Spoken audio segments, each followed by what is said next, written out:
வரலட்சுமி பூஜை அன்னைக்கு தாயாருக்கு நெய்வேத்தியமாக படைக்கக்கூடிய ஒரு சிறப்பான பிரசாத ரெசிபியை தான் இன்னைக்கு இந்த வீடியோவில் ரொம்ப சுவையாக எப்படி செய்கிறதுன்னு பார்க்க போகிறோம்.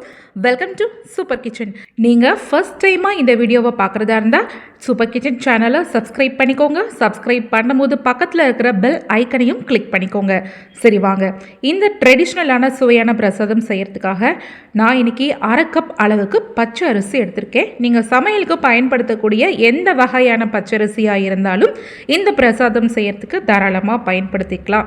இப்போது இந்த பச்சரிசி கூட 1 டேபிள் ஸ்பூன் அளவுக்கு பாசி பருப்பு சேர்த்துக்கலாம். இது கூடவே 1 டேபிள் ஸ்பூன் அளவுக்கு நான் இன்னைக்கு நைலான் ஜவ்வரிசி சேர்த்துருக்கேன். உங்ககிட்ட பெரிய சைஸ் அளவுள்ள மாவு ஜவ்வரிசியாக இருந்தால் கூட தாராளமாக சேர்த்துக்கோங்க. இப்போ இது எல்லாத்தையுமே தண்ணீரில் 2 முறை நல்லா சுத்தமாக கழுவி எடுத்துகிட்டு வந்துட்டேன். இப்போ இந்த அரிசி மூழ்கிற அளவுக்கு தண்ணி சேர்த்துக்கலாம். இப்போது ஒரு தட்டை போட்டு மூடிட்டு ஒரு 10 நிமிஷத்துக்கு இந்த அரிசி பருப்பு ஊறிக்கிட்டே இருக்கட்டும். அதுக்கும் இடையில அடுப்பில் ஒரு கடாய் வச்சுக்கோங்க. கடாயில் 3 கப் அளவுக்கு நல்லா திக்கான பால் சேர்த்துக்கோங்க. இந்த பிரசாத ரெசிபியை நம்ம பால் சேர்த்து செய்யும் போது தான் இது சூப்பரான ஒரு டேஸ்ட்டு கிடைக்கும். ஸோ நீங்கள் கண்டிப்பாக திக்கான பாலாக அதுவும் 3 கப் அளவுக்கு சேர்த்துக்கோங்க.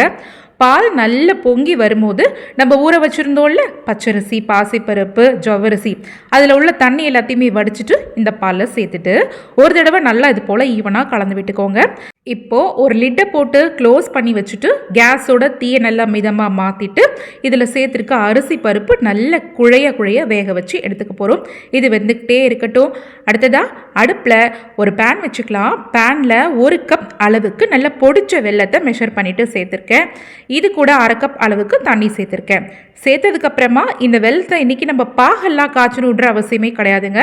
இந்த வெல்லம் கரைஞ்சி வந்தாலே போதும். இப்போ பாருங்கள், வெல்லம் நல்லா கரைஞ்சி வந்துருச்சு. கேஸ் ஸ்டவ்வை கம்ப்ளீட்டாக ஆஃப் பண்ணிடலாம். அடுத்ததாக நம்ம வேக வச்சுருந்த அரிசி பருப்பு பார்த்துடலாம். கிட்டத்தட்ட எனக்கு இன்றைக்கி ஒரு 20 நிமிஷம் எடுத்தது. இந்த பாலில் சேர்த்துருக்க பச்சரிசி, இந்த பாசி பருப்பு, ஜவ்வரிசிலாம் வேகிறதுக்கு இந்த பாருங்கள், நல்ல விரல்களில் எடுத்து வரி நசுக்கு பார்த்தோம்னா நல்ல பஞ்சு போல் வெந்து வரணும். இந்த சமயத்தில் நம்ம ஆல்ரெடி வெல்லத்தை கரைச்சி வச்சுருந்தோம் இல்லையா, அந்த வெள்ளை தண்ணியை ஒரு வடிகட்டியை பயன்படுத்திட்டு தூசு மண் இல்லாதபடிக்கு வடிகட்டிட்டு சேர்த்துக்கோங்க. சேர்த்துட்டு ஒரு தடவை நல்லா ஈவனாக இது போல் மிக்ஸ் பண்ணி விட்டுடுங்க. இப்போது வெள்ளை கரைசல் தண்ணி சேர்த்ததுக்கப்புறமா மறுபடியும் கேஸ் ஃப்ளேமை லோவில் மாற்றிட்டு மூடி போட்டு இன்னும் ஒரு 5 நிமிஷத்துக்கு வேக வச்சுக்கலாம். அப்போ தான் நம்ம வெள்ளை தண்ணி சேர்த்ததுக்கப்புறம் இந்த சாதம் எல்லாமே ஒன்றோட ஒன்று நல்லா செட் ஆகி மிக்ஸ் ஆகி வருங்க. இப்போ வாசத்துக்காக 1/4 டீஸ்பூன் அளவுக்கு ஏலக்காய் பொடியும், இன்னும் ஒரு சூப்பரான மனம், அதாவது பிரசாதம்னாலே உங்களுக்கு அதில் பச்சை கற்பூரம் கண்டிப்பாக இருக்கும். அதுக்காக கொஞ்சமாக பச்சை கற்பூரத்தை எடுத்துகிட்டு விரல்களை நுணுக்கிட்டு இதில் சேர்த்துட்டு நல்லா இது மாதிரி கலந்து விட்டுக்கோங்க. ரொம்ப ஜாஸ்தியாக பச்சை கற்பூரம் சேர்த்துறாதீங்க. இந்த பொருட்கள் எல்லாத்தையுமே சேர்த்ததுக்கப்புறம் ஒரு தடவை நல்லா ஃபைனலாக கலந்து விட்டு முடிச்சுருங்க. அடுத்ததாக அடுப்பில் ஒரு பேன் வச்சுக்கோங்க. இதில் 1 டேபிள் ஸ்பூன் அளவுக்கு நெய் சேர்த்துக்கோங்க. நெய் நல்லா மெல்ட் ஆனதுக்கு அப்புறமா நான் இன்றைக்கி 3 டேபிள் ஸ்பூன் அளவுக்கு தேங்காயை இந்த மாதிரி பல்லாக கட் பண்ணிவிட்டு சேர்த்துருக்கேன். இந்த மாதிரி பல்லாக சேர்த்துட்டு நம்ம பிரசாதம் செய்யும் போது, பிரசாதம் சாப்பிடும் போது இந்த தேங்காய் வாயில் கடிப்படும் போது ரொம்பவே டேஸ்ட்டாக இருக்குங்க.